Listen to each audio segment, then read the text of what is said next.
When you're going through something emotional, I think it's so easy to feel like we are burdens on the people that we tell our problems to. And I don't think that we ever think about it from the perspective of when we open up about our troubles, our pain, what we're going through, our emotional heaviness to other people, we deny those other people the opportunity to show up for us. We deny them the opportunity to be supportive. Because the thing is, it's important to call upon people when you need them, but it's also important to feel needed by other people, you know? So if you need help from friends, allow them to, oh, I don't want to bother. Oh, I didn't want to pick up the phone and bother you. I know you've got so much going on. No, pick it up. Call them. Call your family, call your friends, call anybody that said you can't call, take their word on that, take them up on the offer and give them a call or a text or, go get coffee, go to dinner, go to lunch, do whatever you got to do. Meet up with that person and spill your heart out to them. Give them the opportunity to show up for you and to love you. Because let me tell you, I had been so heavy leaning on my friends. Actually, I have a picture of my childhood best friend right here from like 7th grade. I don't know. It's just in this random box of stationery that my grandma gave to me before she passed when I was like 10. I have that sitting there like looking at me. And, but this friend right here, this person, okay, listens to me every single day. I send him voice notes that are like 10 minutes long every single day. I mean, when you talk about a best friend, he's my best friend, okay? And I've been leaning heavily on him and on other friends, and I've been feeling bad about that. Up until today, I had a little small epiphany. So I've started a new job back in June. And there's a person on the team who I've kind of gravitated towards. I've gravitated to all of them, but she in particular is very similar to my personality. So we kind of click a little bit, and we're of similar age. And throughout this entire week, she's been very anxious, very stressed. And there have been periods where she'll just kind of sigh heavily and be like, do you want to go for a walk? And so we'll take a walk around the outside of the campus where we work, and we'll just be, talking about things. And it's more me taking on a listening role and her doing all the talking, which for anyone who knows me very, very personally, you know that I'm not usually the one in the listening role. And it's not because I don't care. It's just because you can tell by these videos, I can yap, I can talk. So it's a privilege and a nice change of pace to be on the other end of things, to be the one who gets to be the listener. And so I felt particularly happy today, not because she's going through anything, but because she sought me out. She chose me. I was sitting outside. We have these picnic tables all across the campus. And I was sitting outside, had my headphones on, and I'm listening to Megan Thee Stallion, and I'm just, trying to manifest, what I want from my life. And I'm looking up at the trees and the beautiful sky, and all of a sudden I see her kind of come up from out of nowhere, and she takes her headphones off, and she's like, hey, can I sit with you? And I was like, yeah, absolutely. I was so excited to see her. I was like, oh, hey, because I normally take lunch by myself. So I take my headphones off, and I was like, yeah, sit down. So she sits down, and she starts, she's anxious. So there's shaking, there's picking at the nails, there's crying, there's real human emotion coming out. And I turned the music all the way off. I put my phone down, I pushed it out of the way, and I just sat there with my hands clasped, and I gave her my full attention for a little over 30 minutes. And I let her talk. I let her get it all out. And I cannot tell you how healing it was for me, because I've been going through my own emotional heaviness with, breakups and losing friends and all kinds of changes in my life. So to have someone else who has been there for me, she did listen. She didn't know me very well, but she did listen to my feelings and whatnot. To have this same person then, seek me out and be like, hey, can we talk? And then sit down and start opening up about what's going on in her world and feel safe doing so is such a huge honor and privilege and just such a compliment. It is such a compliment when a person chooses you to talk to about real things. And I think that's something that we need to be a little bit more cognizant of.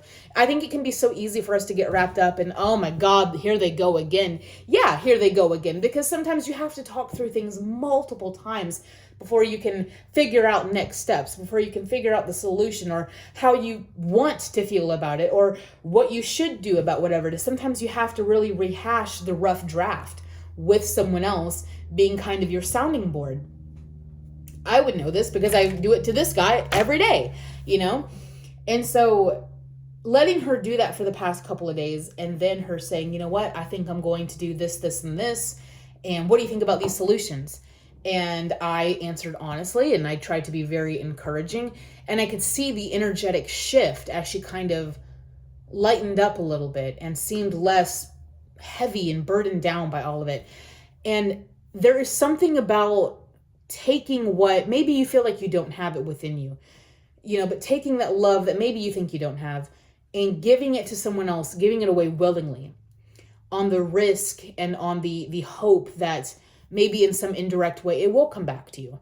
There is something about that to me is very powerful. And when I talk about investing in people and how it's always worth it, it is moments like that I'm talking about, you know. I didn't have to, I could have pretended I was on a phone call. I could have said, oh, I got to go.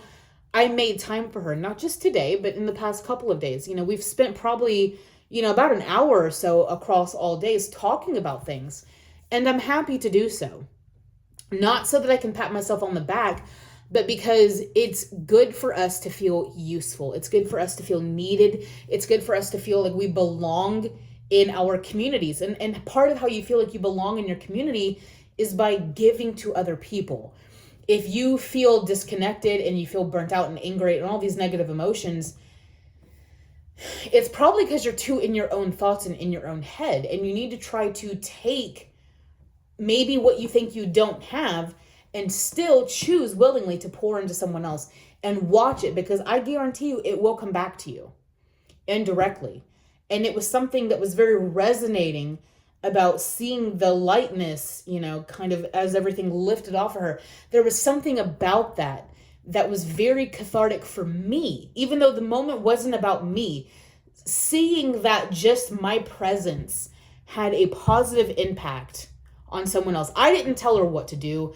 I didn't give her the solution. I didn't hold her hand. I didn't fix anything in her life. I gave her my presence. And that is what community is all about. Give people your presence, you know.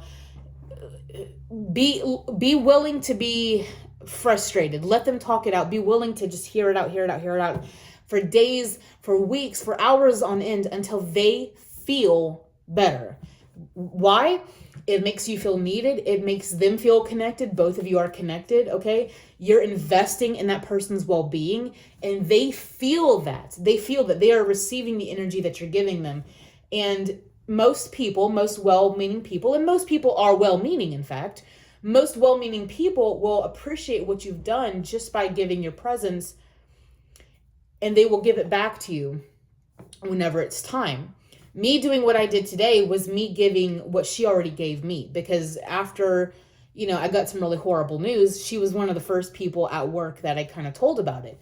And she tried to cheer me up, tried to make me laugh, took me out for a coffee, and you know, we were just chit-chatting. And it might seem small, but it's not about, you know, how grandiose your efforts are. It's about your presence, and it's about the fact that you notice the person and you notice where they are.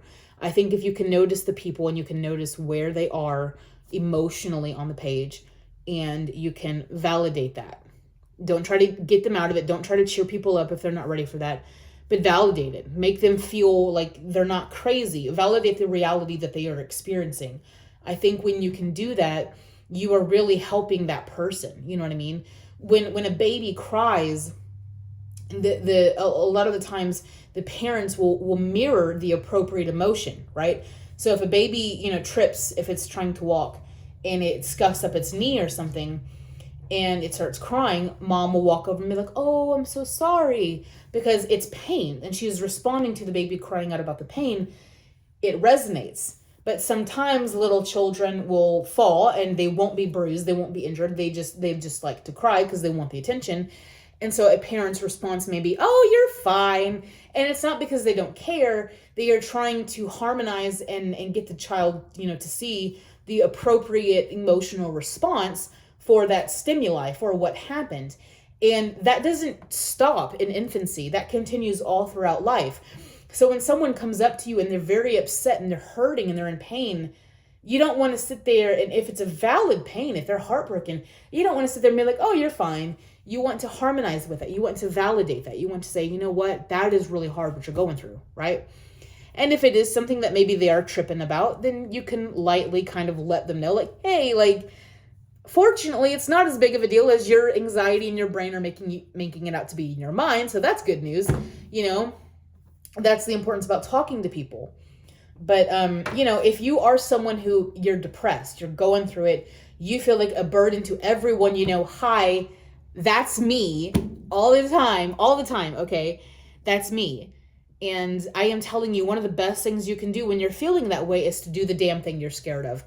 Go talk to people, be willing to be the burden, open up about what is on your heart and on your mind. Allow people the opportunity to love on you, to see you where you are, and maybe you will be surprised by their presence and by what they give you energetically. And whenever that person is down, you may have the opportunity and you may have the amazing chance to show up for them.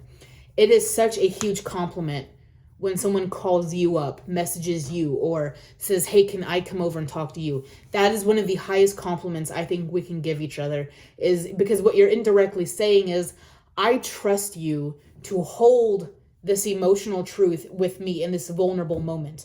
I trust you with this. And I trust that you're not going to, belittle me or make me feel stupid. I trust you. That's why it's a compliment.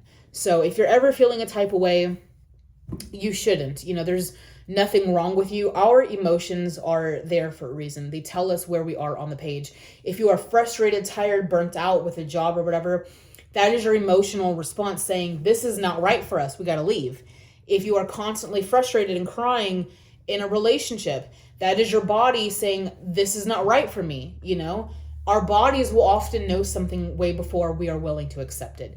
Anyway, my name is Kai. This is a very long vlog, but I appreciate you for sticking around. Maybe it was something useful. I do tend to blabber. That's what I do, but I appreciate you, and I hope you have a wonderful, wonderful, wonderful day, week, night, morning, whatever time of day it is.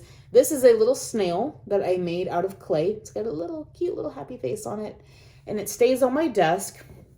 And the reason why I have this little clay, air dry clay snail, the reason why I have it is this thing right here is a reminder that we all go at our own pace and we all take our own time with things. Healing is not linear. Okay. Healing is not linear. All right.